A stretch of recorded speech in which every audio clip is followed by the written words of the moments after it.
Magandang araw. Ngayon po ay gagawa po tayo ng raw. Ang raw po ay pampalapot na ginagamit ng mga kusinero sa kanilang pagluluto sa kusina. Simple lang po yun. Ito lang po ay butter at harina. Sila po ay parehong timbang, 250 grams po ng butter at 250 grams rin po ng flour. Haluin lang po natin siya, pero unahin mo natin tunawin ang butter at saka po natin imimix ang flour. Tara, gawin natin. Ito na po yung butter. Tutunawin po lang natin itong butter, saka po natin ihalo ang harina. Ngayon po, tunaw na po ang butter, saka po natin ihalo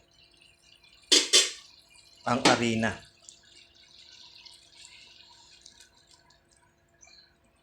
Saka po natin siya paghahaluin hanggang siya po ay parang maging crumble na po.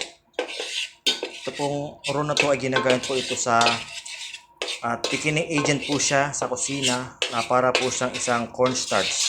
Pero ito po ay medyo may lasa kasi po ito po ay gawa sa butter at ang harina po ay ang